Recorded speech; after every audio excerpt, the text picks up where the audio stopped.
Okay, so nag-convene na po yung Senate as the Senate Impeachment Trial Court for the 2026 impeachment case po ni Vice President Sara Duterte. So for today po, e-explain ko sa inyo kung ano ba talaga yung functions ng Senate Impeachment Trial Court, and then i-discuss din po natin kung pwede ba talaga yung mga motions to dismiss or orders of dismissal po na ilabas po ng Senate Impeachment Trial Court. And then i-discuss ko rin po sa inyo kung pwede ba makialam yung Supreme Court sa impeachment process or sa impeachment proceedings. And pag-usapan din po natin yung situation ni Senator Bato kasi kanina po siya lang yung absent out of the 24 senators. So yung attendance po nila ay 23 lang at si Senator Bato lang po yung hindi umattend. So i-discuss ko lang po sa inyo kung may impact ba yun sa conviction or acquittal ng respondent dito, which is si VP Sara Duterte, and kung ano pa yung mga posibleng epekto nun sa botohan on other matters po in relation to the impeachment trial. Okay, so good day po to all of you, my fellow taong bayan and mga kasimor, at yan po ang video natin for today. Okay, so for the facts po natin, very straightforward lang. Unang-una, yun nga po, nag-convene na yung Senate Impeachment Trial Court. So when you say convene, ay binuo na po nila formally. Kasi we have to remember po, yung Senate Impeachment Trial function na yan, ay hindi po yan under dun sa general legislative powers ng Senate. In other words, kailangan po nila yan formally i-convene or i-open po talaga para ma-activate siya as a trial court. Because again, the Senate Impeachment Trial Court po ay hindi parte sa regular functions po ng senators. Okay, it is under Article 11 po yan ng 1987 Constitution tungkol po dun sa accountability of public officers. Yung regular functions po kasi ng Senate is under Article 6 naman. So yun nga po, para ma-formally masimulan at ma-open na po talaga yung impeachment court, they have to formally convene, which is ito yung ginawa nila ngayon, yung nanumpa sila doon. And of course, yung nanumpa din po kanina si SP Alan Cayetano as the presiding officer. Okay, so yan po ang pinakaunang nangyari, and then pangalawa po, binasa dito ni Senator Joel yung tungkol naman sa articles of impeachment na na-receive na nila yung mga pinadala from the House of Representatives. And eventually po ngayon nagpadala sila ng summons na dun sa respondent kay VP Sara Duterte. Tapos nagbigay din po ng 10-day period from receipt of notice ng summons na either mag-appear po si VP Sara or her lawyers at mag-file din po ng answer niya. Okay, so yung first ko pong gusto i-clarify, hindi po required na mandatory personally mag-appear po talaga si VP Sara. Kasi according to the rules naman po dito ng Senate ay pwede mag-appear via the lawyers niya. Basta yung important lang within 10 days po from receipt ay mag-submit siya ng answer niya at pumunta po or yung lawyers niya dun sa Senate Impeachment Trial Court in the date provided po sa summons. Tapos kung let's say hindi po talaga pumunta si VP Sara or yung lawyers niya or mag-file po sila ng answer, ang mangyayari po dyan ngayon ay mag-enter ng plea of not guilty yung Senate Impeachment Trial Court. So ipakita ko po sa inyo yung exact provision. So kung gusto nyo po makita, ito po Republic of the Philippines Senate Resolution number 39 po yan, and then punta po kayo sa number 7, this one. So i-zoom in ko lang po para mas makita ninyo.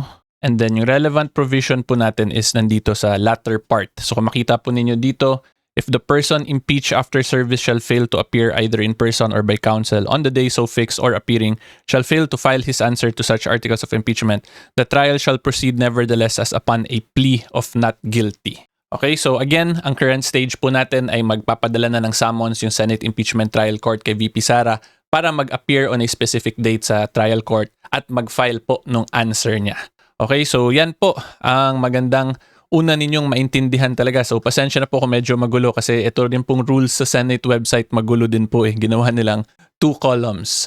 Okay, so ngayon po may ipakita din ako sa inyong isa na interesting na nandito sa rules, pero in reality, alam naman po siguro natin kung ano yung real world application nitong provision na to. So this is in paragraph 2 or number 2 po. So kung ito po makita ninyo dito, Senator shall observe political neutrality during the course of the impeachment trial. Political neutrality shall be defined as exercise of public officials' duty without unfair discrimination and regardless of party affiliation or preference. So kaya po may ganitong provision sa rules on impeachment is because yun nga po, yung impeachment trial court or yung senator judges po na function ng senator ay hindi po yan under dun sa general legislative powers nila. So theoretically, hindi po yan dapat related dun sa political persona nila. Dito po, pag naka-convene ng impeachment trial court, yung persona po nila dito ay senator judges. Mga judge po sila. Therefore, dapat neutral sila at walang political na kinikilingan or kinakampihan. Pero yun nga po, like what I stated, alam niyo naman po siguro kung ano yung reality niyan. May it be anti or pro-impeachment kayo. So I just wanted to share this para at least just a gentle reminder lang po to all our honorable senator judges because the Filipino people is watching po, di ba? So sundin lang po natin kung ano yung rules, maging patas lang po tayo, sundin lang po sana yung rule of law in relation dun sa pagiging sui generis po ng impeachment function, yung quasi-political and quasi-legal aspect po niya. Okay, so yan lang po as to the preliminary matters. Ngayon po, i-discuss ko sa inyo yung very interesting question kung whether or not pwede ba talaga yung motion to dismiss or order of dismissal sa isang Senate impeachment trial court. Okay, and for that po, of course, we're back in the Constitution of the Republic and alam niyo naman po siguro kung saan na Article 11, Accountability of Public Officers kasi ito po yung tungkol sa impeachment process. And to be specific po, nasa Section 3, number 6 po yan. The Senate shall have the sole power to try and decide all cases of impeachment. So when you say the sole power to try and decide, ang ibig sabihin po niyan, functions po yan of a court. Meron po silang court functions or judicial functions, yung Senate Impeachment Trial Court. And pag judicial functions po ang pinapag-usapan, meron po talaga yung tinatawag na motu proprio power of dismissal yung court. So when you say motu proprio, at the own instance po or sa sariling kagustuhan ng korte, pwede po nila ipa-dismiss yung kaso based on very specific grounds po yan. So in this case po, since impeachment ang pinapag-usapan, yung pinaka-obvious po dyan kung merong constitutional violation. Kung let's say na-violate yung 1-year bar rule, yung nag-file and initiate po ng impeachment complaint ng more than one in a period of 1 year. And then kung let's say yung, di ba ngayon meron pong issue sa impeachment na ginawa, sa initiation impeachment na ginawa ng HOR kasi may final pong petition for certiorari, di ba, si VP Sara, questioning yung alleged mini trial at yung fishing expedition po, yung alleged fishing expedition na ginagawa ng House of Representatives. So kung let's say yung Senate Impeachment Trial Court themselves ay tingin nila mali yung ganong actions ng House, ay pwede po yun ipa-dismiss ng Senate Impeachment Trial Court. Assuming of course kung makakuha po sila ng majority voting kasi voting din po yung required niyan sa Senate Impeachment Trial. Okay, and ito lang din po, I'll be honest with all of you. Wag po sana kayo magalit pag ina-explain ko yung mga ganito kasi hindi naman po to gawa-gawa ko lang yung kwento. These are actually legal principles na nakalagay po sa Constitution natin. And later po, ipapakita ko rin dun sa Senate Rules and Impeachment. May ganun din pong nakalagay. So this is not simply about politicking, but I am just simply explaining po to all of you kung ano ba talaga yung tinatawag na rule of law dito sa bansa natin. Okay, and again, going back po, since ang sinabi dito, sole power to try and decide, that means that is judicial functions or functions similar to a court. Yung mga korte po talaga dito sa bansa natin, meron yan silang motu proprio power to dismiss cases, lalo na po kung jurisdiction yung pinapag-usapan or mga constitutional matters yung pinapag-usapan pag dito po sa impeachment. Okay, so ngayon po ipakita ko naman po yung nakalagay sa Senate Impeachment Rules mismo. So this one po is number 6 sa Senate Impeachment Rules pa rin po to. So kung makita nyo, after all this, itong sobrang haba, ang dulo niya nakalagay dito, the provisions of the rules of the Senate and the revised rules of court shall apply suppletorily whenever applicable. So when you say apply suppletorily, pag may mga certain rules of procedure po na hindi nakalagay dito sa impeachment rules, ang titingnan niyan ngayon ng senator judges ay yung rules of the Senate or the revised rules of court. Diba? Tapos ang sinabi din po dito sa last part, whenever applicable. So when you say whenever applicable, that is a very general word na ginamit po ng Senate themselves na pag kailangan i-apply yung rules of court kasi kulang nga itong impeachment rules sila mismo, i-apply nila suppletorily ngayon yung revised rules of court. Okay, so ngayon po ipakita ko naman sa inyo kung ano po yung nakalagay sa revised rules on civil procedure. So this one po kita nyo naman sa baba, di ba? 2019 amendments to the 1997 rules of civil procedure. And yung maganda po dito or yung applicable po sa pinapag-usapan natin is yung Rule 9 Section 1. So kung makita po nyo dito, itong second sentence of Section 1, however, when it appears from the pleadings or the evidence on record that the court has no jurisdiction over the subject matter, that there is another action pending between the same parties for the same cause, or that the action is barred by a prior judgment or by a statute of limitations, the court shall dismiss the claim. So like what I've explained earlier, dito po very specific din, no jurisdiction, and Itong iba hindi naman ito mag-apply kasi isang korte lang naman po yung pwede mag-handle ng impeachment trial. So more on dito po talaga tayo papasok sa jurisdictional issues in relation to impeachment process. Okay, so again, tandaan po nyo, huwag kayong magalit sa akin. I'm simply explaining kung ano yung nakalagay sa batas. Pero also, ang isa pang kailangan nyo rin tandaan dito, since yung impeachment trial court nga is may quasi-political in nature, ay papagbotohan pa rin po nila yan kung whether or not they will issue yung mga orders of dismissal. Okay, so yan po ang magandang maintindihan nyo talaga dito.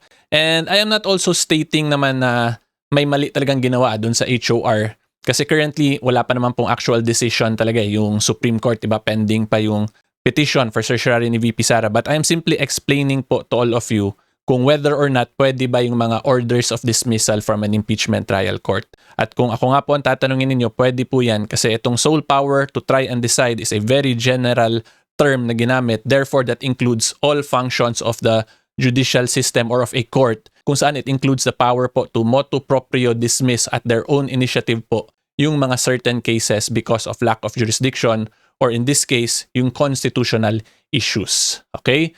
So ngayon po ang next question naman natin, kung let's say ginawa po talaga yun ng Senate na nag-issue po sila ng order of dismissal, pwede ba makialam yung Supreme Court dun sa decision na yun? And for that, of course, we are back na naman po to the 1987 Constitution, this time sa Judicial Department. So I'm sure alam nyo naman po siguro na to kung lagi kayong nanonood sa akin. So we're still in Section 1. Kung pansin nyo, never tayo lumalayo, di ba? Laging basics lang po yung pinapag-usapan natin kasi tingin ko ito naman yung pinaka-foundation talaga itong mga issues po na hinaharap ng country natin. So anyway, going back, Section 1 of Article 8, judicial power includes the duty of the court, so on and so forth. Pero yung important po sa atin dito, and to determine, this one po, and to determine whether or not there has been grave abuse of discretion amounting to lack or excess of jurisdiction on the part of any branch or instrumentality of the government. So this is the absolute power of judicial review po ng Supreme Court, kung saan ang requirement lang ay mapakitang may grave abuse of discretion na ginawa yung any branch or instrumentality. So kung makita po nyo dito, wala pong qualification ginawa yung Supreme Court, any branch or instrumentality. And yung Senate Impeachment Trial Court naman po is still part of the government of the Republic of the Philippines. Therefore, they are subject to the power of judicial review ng Supreme Court. Ang requirement lang ay mapakita na may grave abuse of discretion na ginawa yung Senate. So ano ba yung pwedeng grave abuse dyan? Kung let's say, naglabas sila ng order of dismissal, tapos very obvious na gawa-gawa lang nila yon para mapadismiss yung kaso, ayun po, pwede yan ma-argue for grave abuse. And then kung let's say, naglabas din sila ng order of dismissal, tapos hindi po nagkaroon ng required voting requirement ng Senate Impeachment Trial Court, edi doon pwede rin pumasok yun under grave abuse. So yan po yung mga magandang i-take note talaga natin dito. Okay, so ngayon, ang next question natin, this one po more on just a food for thought na lang po or academic discussion lang po para sa ating lahat, my fellow taong bayan, para mas maintindihan talaga natin yung importance itong rule of law talaga sa bansa natin.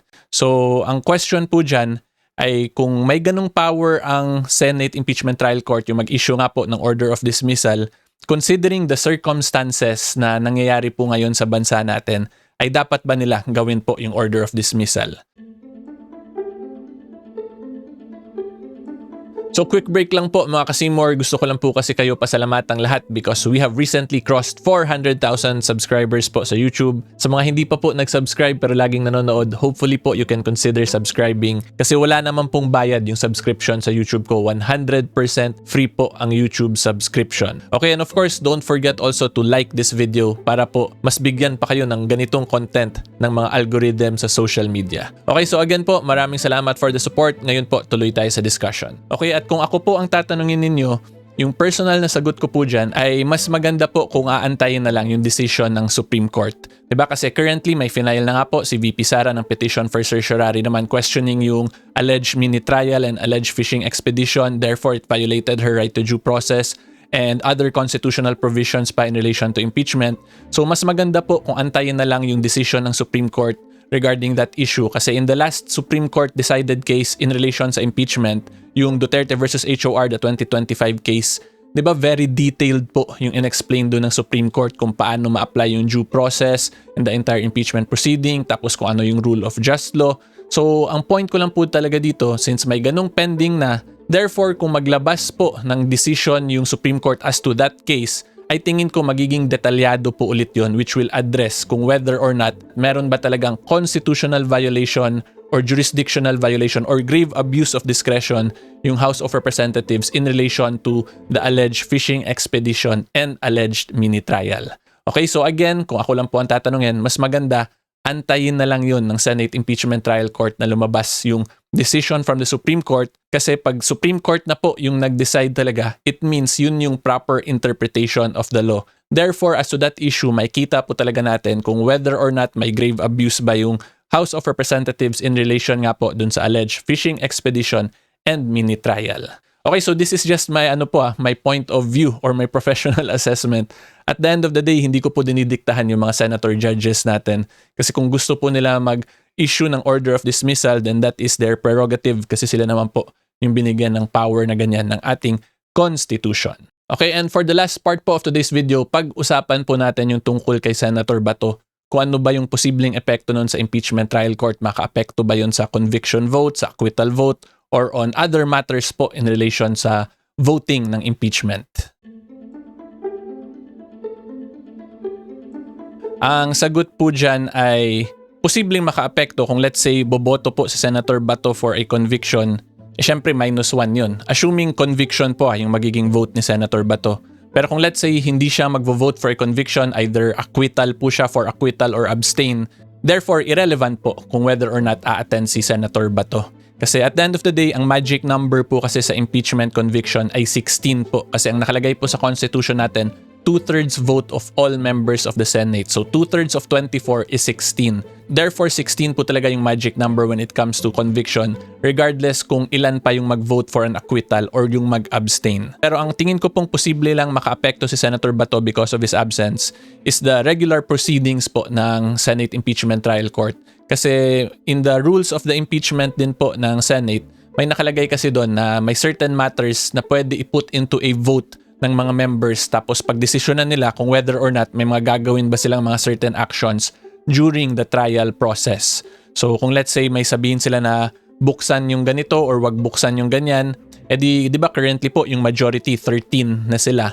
So kung let's say for simplicity purposes and simply for discussion purposes, yung 13 na yon palaging magvo-vote na parehas yung vote nila. So pag 13 sila, automatic, control talaga nila yung proceedings kasi palagi pong majority agad sila. So magagawa nila kung ano yung gusto nilang magawa sa proceedings. Okay, so yan po yung tingin kong posibleng maka-apekto kung mag-absent si Senator Bato. Pero yung maganda lang pong i-take note dito, ito po nakita ko lang sa rules. Ang nakalagay kasi dito, the President of the Senate or the Chief Justice when presiding may rule on all questions of evidence including but not limited to so on and so forth, which ruling shall stand as a judgment of the Senate unless a member of the Senate shall ask that a formal vote be taken thereon, in which case it shall be submitted to the Senate for decision after one contrary view is expressed, so on and so forth. So dito po kung titingnan ninyo, hindi kasi nakalagay kung ano ba yung maging basihan. Will it be majority of those who are present? So ang majority po ng 23 is 12, di ba? So kahit absent si Senator Bato, kung yun po yung magiging interpretation, edi irrelevant yung magiging absence ni Senator Bato. Pero kung let's say ang gagawin nilang basihan is majority of all members, which is yung 24, edi magiging 13 po yung magic number. Pero yung maganda lang pong i-take note natin dito, as to this matter kasi, itong voting on evidentiary requirements, wala po to sa Constitution eh. This is an internal rule issue po ng Senate. So since silent po yung determination of majority dito, ang tingin ko this will be an interesting discussion once mag-proceed na talaga yung trial proper. Kasi kakaiba din po yung circumstance sa current impeachment natin, kasi this will most likely be the first time na 23 lang yung magpa-participate na senator judges consistently. Although this is still speculative pa lang naman po, hindi natin sure kung mag-absent ba talaga si Senator Bato sa Senate impeachment trial proper. But for discussion purposes, kung let's say mag-absent talaga siya because of the ICC warrant issue, yun yung magandang ma-discuss ng mga senator judges natin kung ano yung magiging magic number for mga rules on evidence requirements. Kasi again, ang nakalagay lang po dito, a formal vote be taken thereon. Tas wala nang sinabi as to the number requirements to approve. Okay, so yan lang po ang masasabi ko as to this issue. Very preliminary pa lang naman po tayo kasi kakasimula pa lang. Okay, so anyway po, hopefully klaro po yan. If you like legal videos and current events, subscribe lang po kayo sa channel ko. And until next time, see you all po. Bye-bye!